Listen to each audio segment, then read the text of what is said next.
일단 창세기 30장은 이스라엘 민족에게는 매우 중요한 장입니다. 왜냐하면 이스라엘의 12지파가 형성되는 이야기이기 때문입니다. 야곱의 12아들에서 시작되는 그 12지파가 이스라엘 민족의 근간을 이룬다는 것은 아마 다들 잘 알고 계실 것입니다. 그리고 예수님의 제자들도 12명이죠. 10이라는 숫자가 그래서 중요합니다.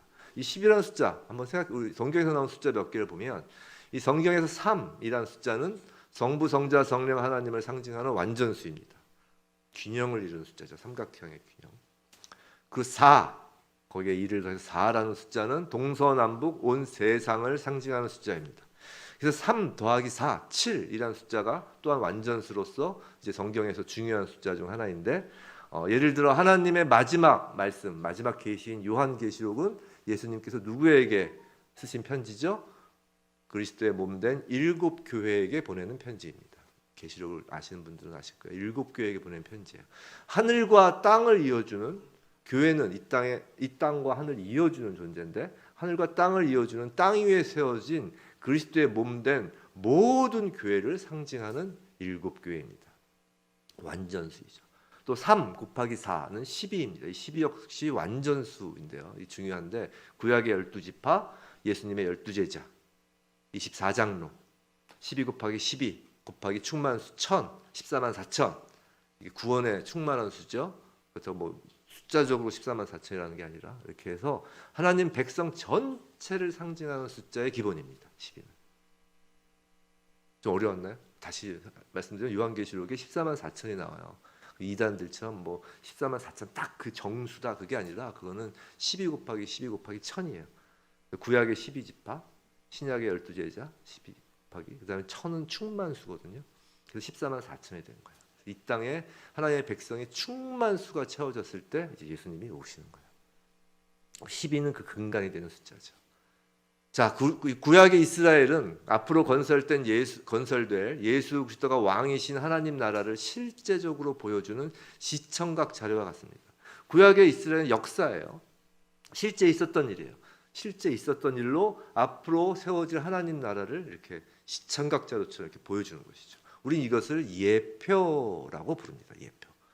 자, 구약은 하나님께서 어떻게 하나님 나라를 세워 가시는지를 보여주는 예표인 것입니다. 오늘 본문을 보면 오늘 본문 성경은 뭐 이런 것까지 기록하고 있나 싶을 정도로 좀 민망한 내용이 나옵니다. 또 소설이나 같은 신화 같은 이야기가 나와요. 그래서 인간의 시각에서 본문을 읽으면 그냥 남의 집 가정사 이야기예요. 그죠? 남의 집 가정사.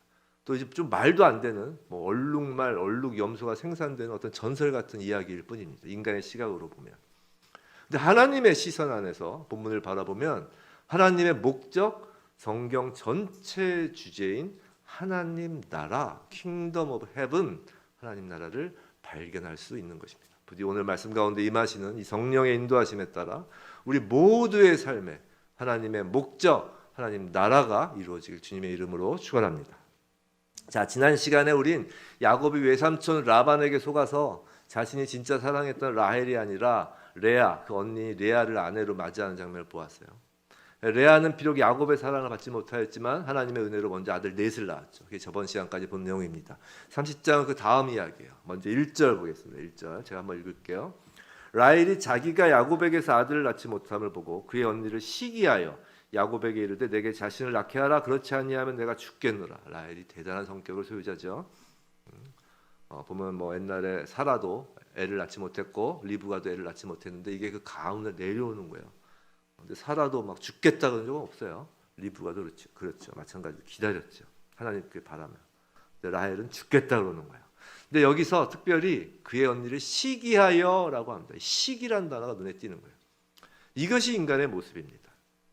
언니를 축하해 주지는 못할 망정 시기합니다. 인간이 세상 속에서 쟁투를 벌이며 사는 이유는 사촌이 땅을 사면 배가 아프다라는 속담부터 시작되는 거예요. 인간은 시기 질투하며 자신에게 없는 것을 얻기 위해 끊임없이 땀을 흘리는 존재입니다. 이제 이 시기, 질투를 시작으로 해서 라헬과 레아의 속칭 아들 낳기 경쟁, 아들 낳기 뭐 게임이라고 하기 좀 그렇고 경쟁, 전쟁이 벌어지는 거예요. 전쟁처럼 벌어지는 거예요. 라헬은 자신이 아이를 낳지 못하자 이제 자신의 여종의 몸에서라도 아들을 얻으려고 하죠. 3절입니다. 3절. 3절 보시면 라헬이 이르되 내 여종 빌하에게로 들어가라. 그가 아들을 낳아 내 무릎에 두리니 즉 여종의 아들 내 아들로 삼겠다는 거예요. 그럼 나도 그로 말미암아 자식을 얻겠노라 하고. 자, 라헬은 자신의 여종 빌하로 하여금 그래서 야곱의 아들을 낳도록 하였습니다. 그래서 생긴 아들이 6절에 단이고 8절에 납달리예요. 자, 근데 8절에서 납달리를 낳고 라헬이 내가 언니와 경쟁하여 크게 이겼다라고 합니다.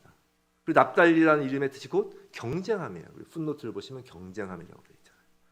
지금 레아와 라헬 두 여인은 자녀를 얻는 것이 서로 경쟁이 되었다는 것입니다. 이제는 어느 여인이 야곱으로부터 더 사랑을 받는지는 문제가 아닙니다. 사랑 그딴 거 필요 없어요. 그 눈에 들어오지 않아요. 이제 아들 낳는 것만 지금 눈에 들어오는 것입니다. 야곱의 사랑이 중요한 것이 아니라 오직 아들을 위한 경쟁만 있는 거예요. 자, 경쟁에 들어서면 전쟁이 벌어지면 목적이 무엇입니까? 오직 상대방을 이기는 거예요. 자, 레아라고 이제 가만히 있을 수 없죠. 9절이에요. 9절 제가 읽어보면 이제 레아가 자기의 출산의 멈춤을 보고 출산에 멈췄어요. 그 이유는 모르겠어요. 뭐 야곱이 더 이상 레아를 찾지 않았는지도 모르고 아니면 레아의 몸 자체에서 출산에 멈췄을 수도 있고 하여튼 출산에 멈췄어요. 그래서 그녀의 실바를 이제는 레아의 시녀 실바를 데려다가 야곱에게 주 아내로 삼게 합니다. 지금 야곱은 뭐 좋다 싫다 그런 거 없어요. 그냥 부인들이 하는 대로 그냥 가는 겁니다. 자, 실바를 통해 아들을 낳습니다. 11절 갓, 13절 아셀입니다. 자, 지금까지 보면 레아는 이제 자신의 몸에서 먼저 4명의 아들을 얻었죠. 자, 여정을 통해서 2명의 아들을 얻었습니다. 이제. 자, 라헬은 그 동생 라헬은 여정을 통해서 2명의 아들을 얻었습니다. 여기까지가 이제 경쟁의 중간 성적인 거예요. 이걸 경기라고 한다면 경기의 중간 성적이 나온 거예요. 그러나 그 경기는 끝난 것이 아니었습니다. 바로 여기서 소위 말하는 합한채 사건이 발생해요. 합한채 사건. 14절, 15절이에요. 14절, 15절. 14절. 우리 성경 책이 펼쳐 있으니까 우리 함께 한 목소리 읽어볼까요? 시작. 밀 거둘 때 루벤이 나가서 들에서 합한채를 얻어 라헬이 레아에게 이르되 언니의 아들의 합한채를 청구하노라. 레아가 그에게 이르되 내가 내 남편을 빼앗은 것이 작은 일이냐? 그런데 내가 내 아들의 합한채도 빼앗고자 하느냐? 라헬이 이르되 그러면 언니의 아들의 합한채 대신에 오늘 밤에 내 남편이 언니와 동침하리라 하니라. 자, 이거 보면 레아에게 더 이상 야곱이 안 오는 거예요. 그죠? 남편을 빼앗았다 그러잖아요, 지금. 그러니까 지금 야곱은 거의 이제 그 라헬의 장막에서 라헬 손아귀에서 딱 잡혀 있는 것이. 자, 그런데 이 아들 낳기 경쟁이 이 레아의 큰 아들 루벤이 들에서 합한채를 발견하여 가져오면서 이제 새로운 국면을 맞이하는 거예요. 근데 이 합한채라는 것이 무엇인지 알지 못하면 그 내용을 전혀 이해할 수가 없어요. 이 합한채 뭔지 아세요? 성경을 읽으면서 잘 모르죠. 합한채가 뭔지. 이게 채소예요. 이게 사실 그 내용이 19금인데 여기 보면 19금이 없으니까 말씀드리면 이 합한채는 식물인데 그 뿌리가 인삼처럼 이제 사람 모양을 하고 있습니다. 그래서 일종의 최음제예요. 최음제 또는 강장제. 예를 들면 비아르가 나왔던 거 또는 임신 촉진제로 사용되는 어떤 식물이에요. 근데 그것보다 이게 해리포터에도 나와요. 이 합한채가 이게 주술적인 어떤 그 채소인데 식물인데 주술에서 사용돼서 이것을 베개 아래 두고 자면 임신이 된다는 어떤 그 주술적인 의미가 있습니다. 자, 이것을 들에서 르우벤이 발견한 거예요.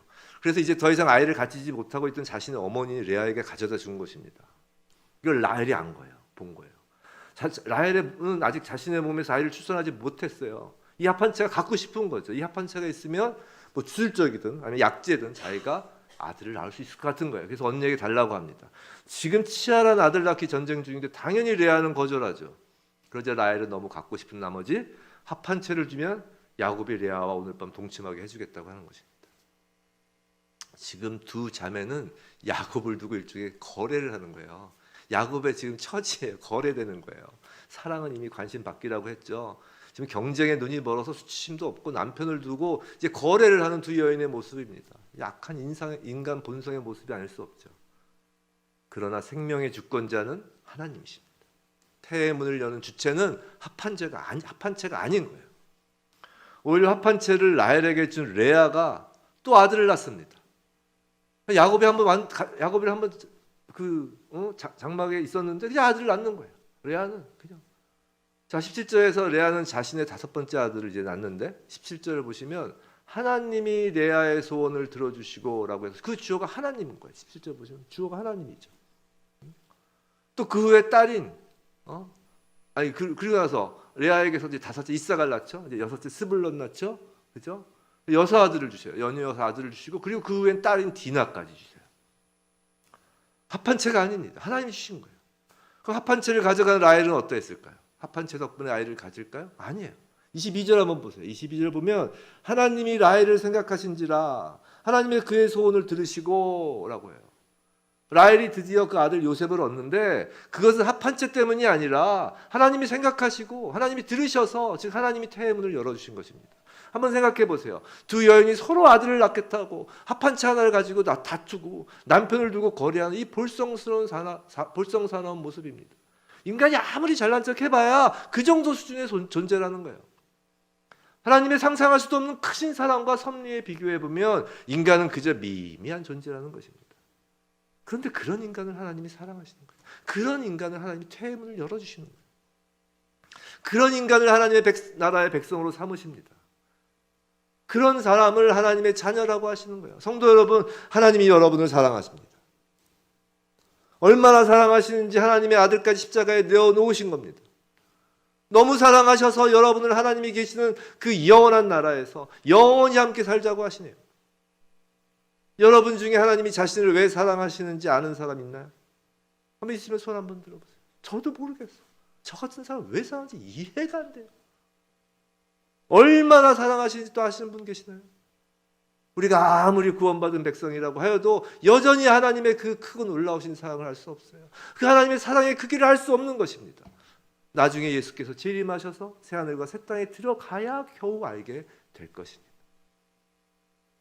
레아와 라헬은 시기와 질투로 시작한 그 합한 채를 가지고 머리채 붙잡고 싸울 때도 하나님의 사랑과 섭리를 알 수 없었어요. 그저 눈앞에 놓인 것만 보고 아웅다웅할 뿐입니다. 우리도 사실 마찬가지예요. 그럼에도 불구하고 그 가운데에서 하나님은 하나님의 사랑, 하나님의 목적을 이루시는 거예요. 생각해 보세요. 어떻게 이루셨나? 야곱이 외삼촌 라반의 집에 와서 먼저 7년을 일하고 나서 레아를 얻는 거예요. 그렇죠? 7년 동안은 부인이 없었어요. 그리고 라헬도 이제 야곱에게 주면서 라헬을 주면서 7년 더 일하라고 그런 거죠. 그러니까 7년을 지나고 나서 레아와 라헬을 부인으로 같이 이제 살게 된 거예요. 자, 근데 지금 라헬에게서 요셉이 태어난 것은 야곱의 나이가 91세가량이에요. 그래서 야곱이 라반에게 온 지 14년이 되는 시점이라고요. 자, 앞에 7년 동안에는 말씀드린 것처럼 아내가 없었어요. 여기서는 애가 날 이유가 전혀 없는 것이죠. 이후 뒤에 7년 동안 야곱은 무려 몇 명의 아들을 낳았어요? 11명의 아들을 낳았어요. 한 명의 딸을 얻게 된 거예요.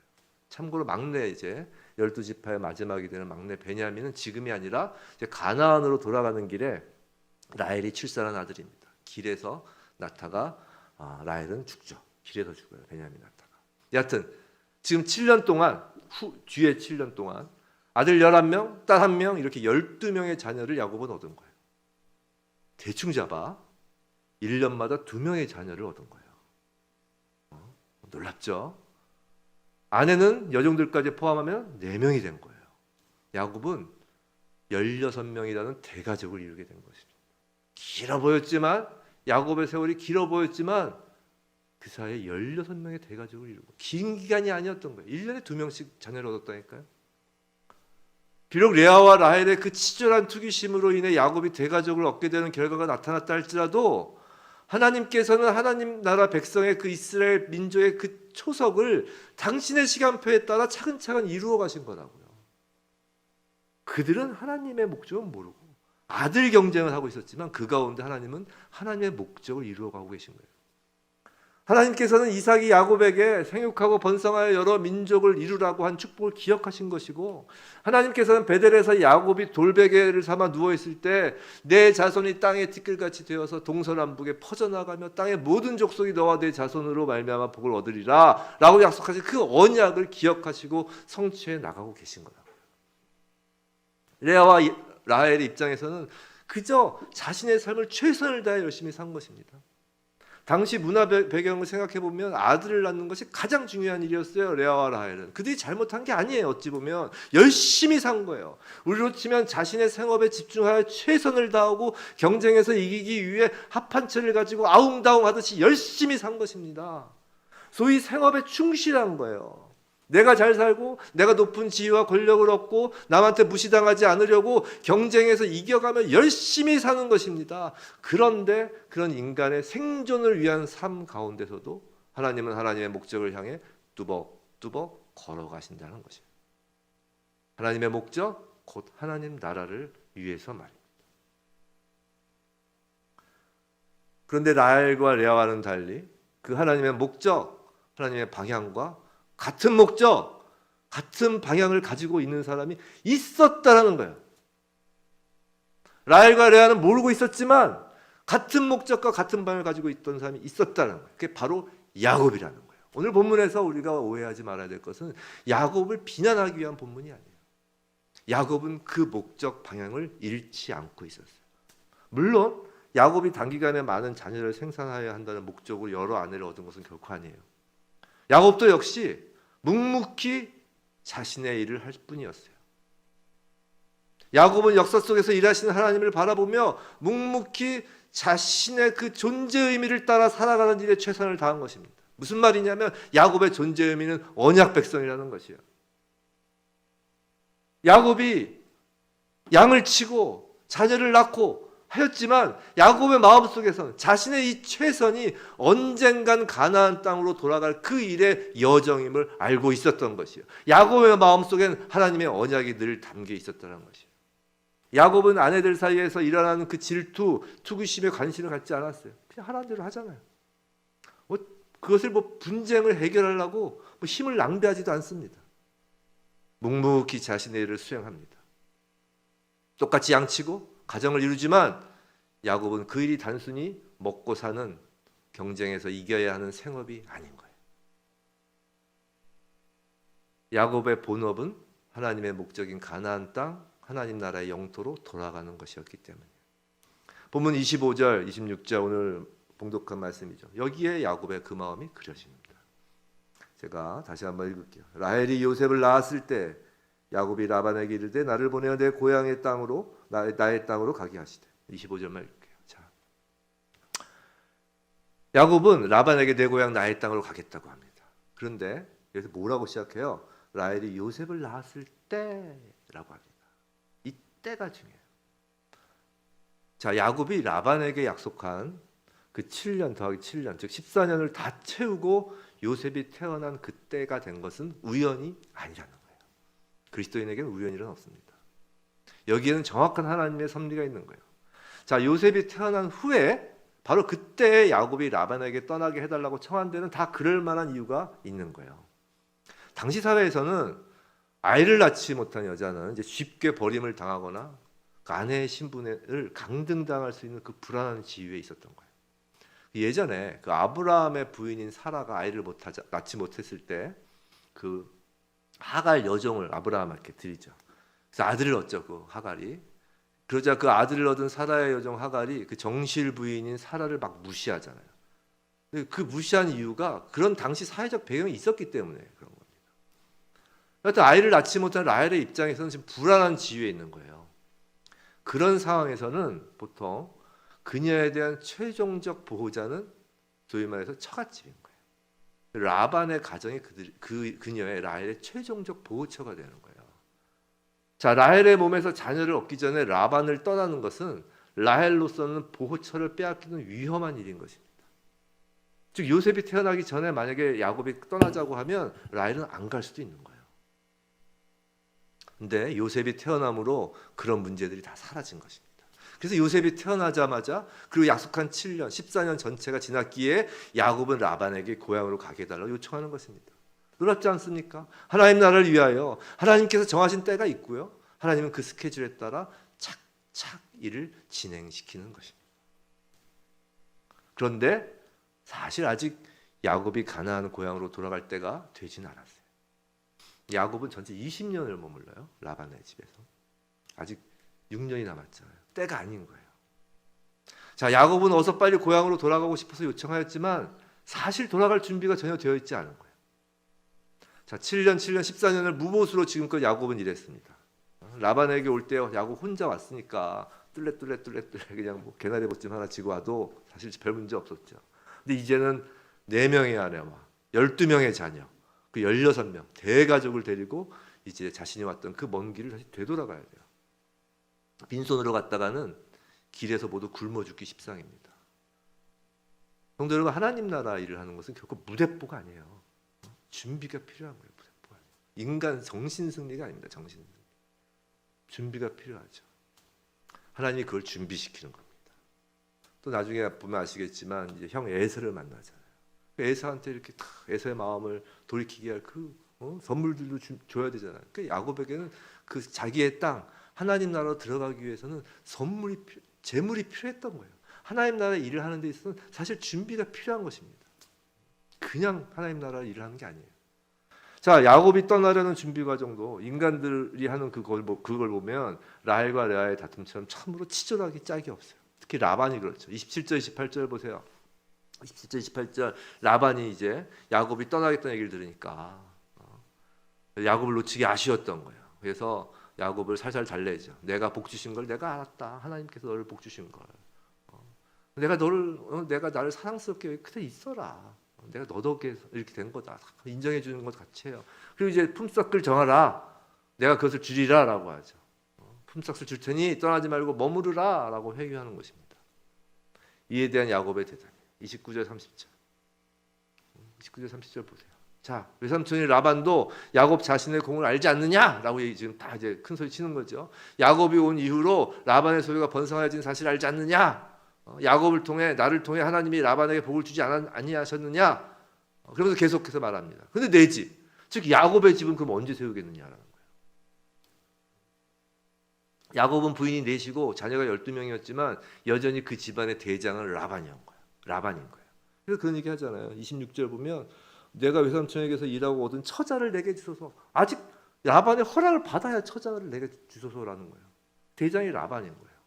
소위 말해서 야곱은 아내와 자식들이 있었지만 더부살이 하는 거예요. 더부살. 야곱은 더욱 고향으로 돌아가고 싶었을 것입니다.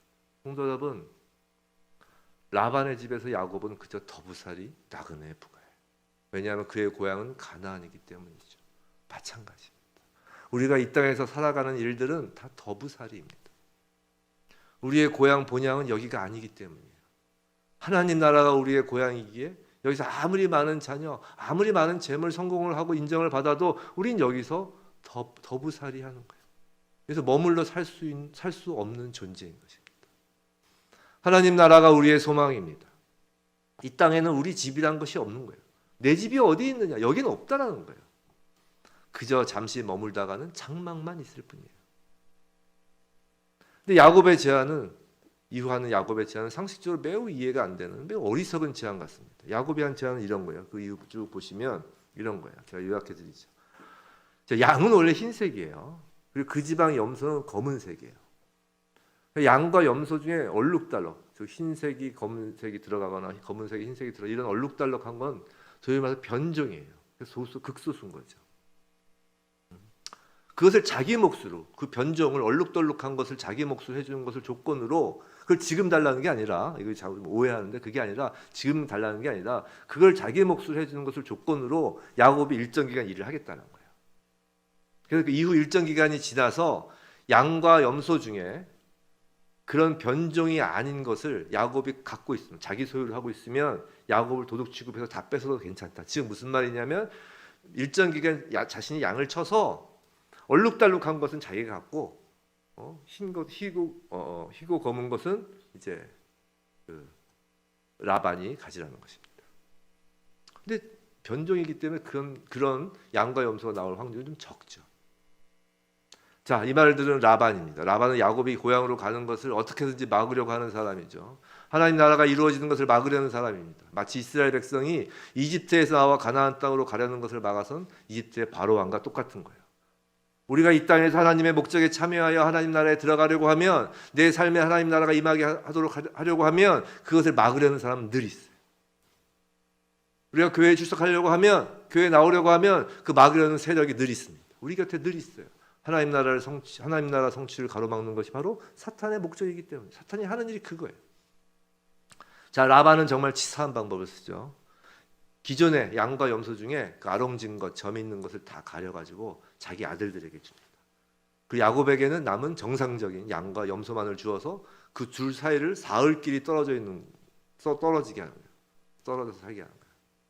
이게 절대로 이 얼룩양, 양 염소하고 이 흰 양, 검은 염소가, 그러니까 정상적인 양 염소가 서로 교접하는 일이 없게 한 거예요. 3일길을 떨어뜨려 놨다는 거예요. 야곱 손에는 다 희고 검고 온전한 것만 준 거죠. 야곱이 아무리 그걸 쳐봐야 여기서 교접이 없으니까 희고 검은 것만 나오는 거예요. 나중에 그에게 줄 것이 없게 되는 것이죠. 자, 야곱은 그로부터 6년간 양을 쳐요. 성경에 나와 있죠. 계산해서 6년간 양을 치는 거예요. 그동안 야곱이 한 행동은 이해할 수가 없어요. 37절부터 42절이 그 내용인데 여기 다 읽지는 않겠고 한번 제가 요약해 보면 이거예요. 버드나무, 살구나무, 신풍나무의 껍질을 벗겨서 무늬를 이제 내게 하는 거예요. 껍질을 벗겨서 얼룩달룩하게 하는 것이죠. 그것을 이제 물을 먹는 양떼들이, 염소떼들이 그 얼룩달룩한 그 나무 가지들을 보면 그 양들이 얼룩덜룩하고 아롱진 양들이 그 태어날 때 새끼들이 그렇게 태어나는 거예요. 근데 이게 말이 돼요? 이게 과학적으로 맞을 것 같아요. 얼룩덜룩한 걸 보면 보고 임신한 양과 염소가 얼룩덜룩한 나뭇가지 보고 생산하면 그 양 새끼들이 얼룩덜룩, 말도 안 되죠. 전혀 과학적이지 않는 거예요. 만약 이것이 있는 그대로, 이게 있는 그대로 맞다 이렇게 하면 그렇게 된다고 하면 이건 이제 신화 같은 이야기가 되고 소위 말해서 이제 이상하게 되는 거예요. 성경이. 껍질 벗긴 나무 가지들을 양들이 본다고 얼룩해진다는 건 말이 안 되죠.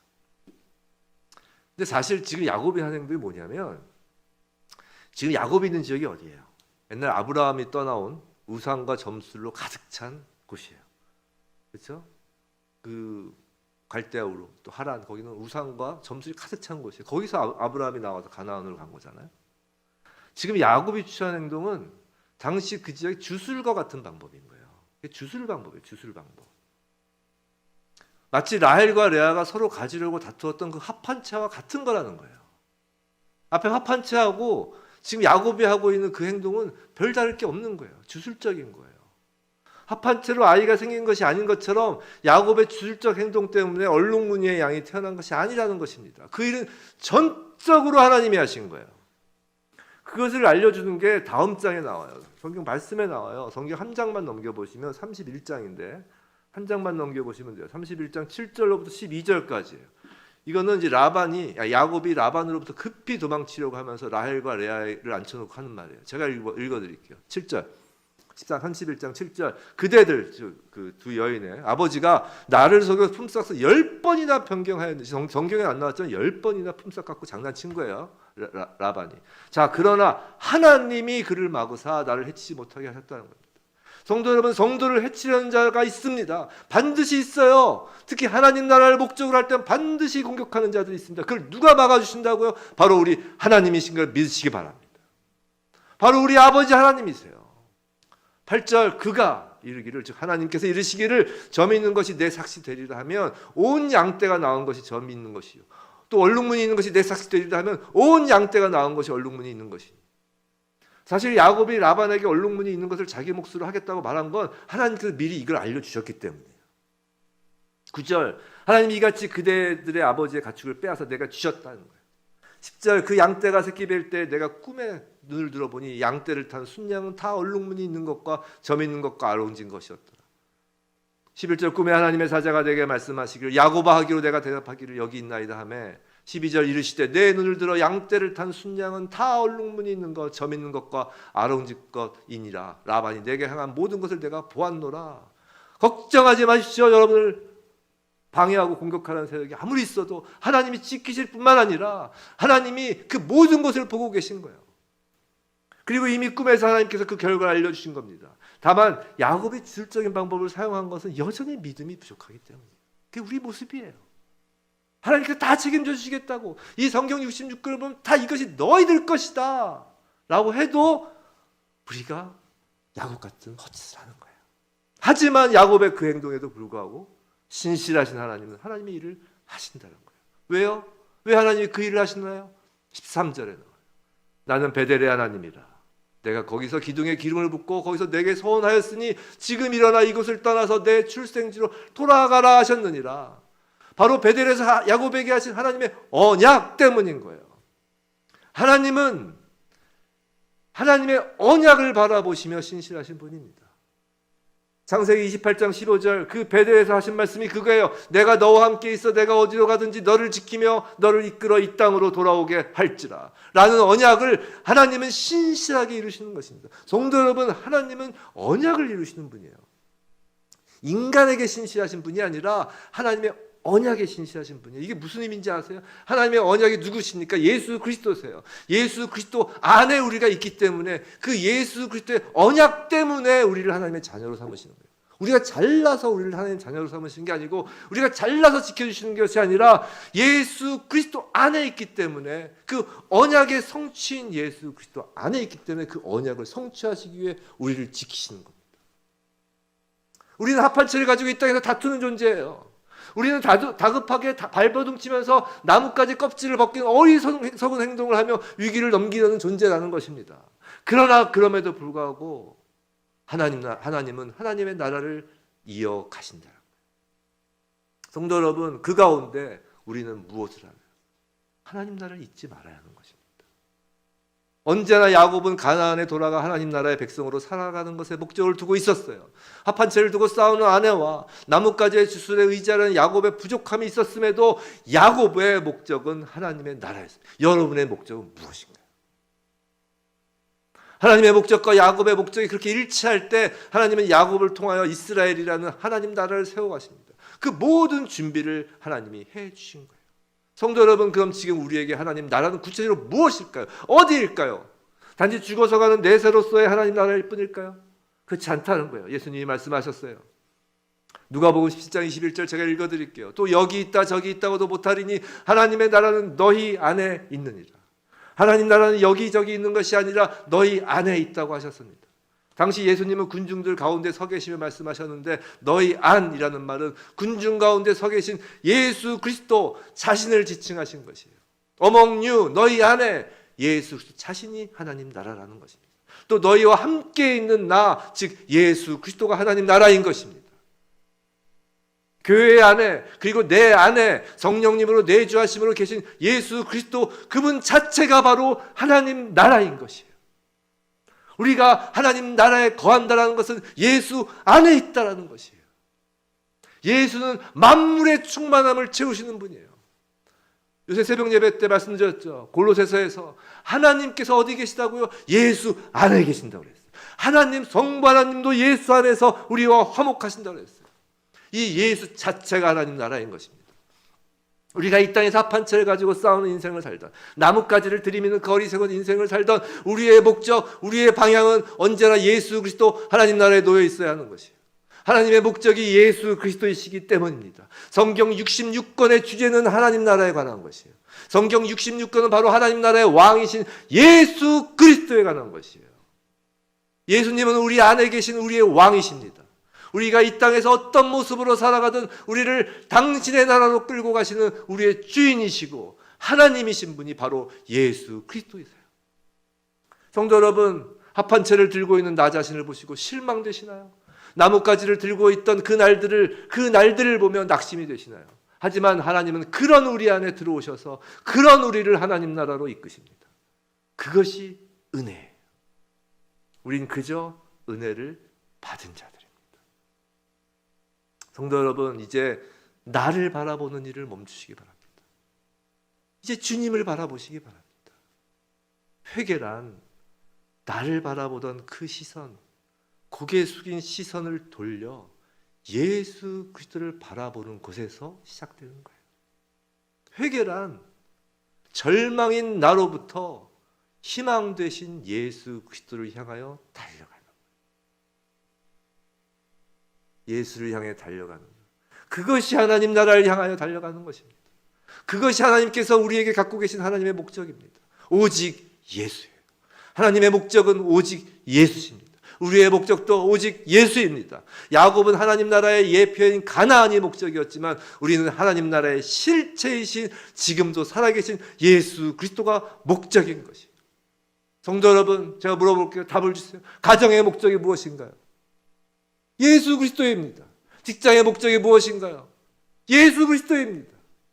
돈을 버는 목적이 무엇인가요? 예수 그리스도입니다. 우리의 모든 인간관계의 목적이 무엇인가요? 예수 그리스도입니다. 예수 그리스도 안에 그 생명과 능력과 만물의 충만함과 크신 사랑이 드러나는 것이 우리의 목적인 것이에요. 그것이 하나님 나라이기 때문이에요. 그것만이 하나님의 목적이고 우리의 목적이 되어야 하는 것이에요. 예수가 가장 좋은 것입니다. 아니, 더 정확히 얘기하면 예수만이 유일하게 좋은 것입니다. 부디 우리의 모든 것을 다 주께 맡기시기 바랍니다. 부디 오직 예수만을 구하시기 바랍니다. 그렇게 저와 여러분 모두 하나님 나라의 백성으로서 이 땅에서 하나님의 목적, 예수만이 우리의 인생의 목적 되길 주님의 이름으로 간절히 축원합니다.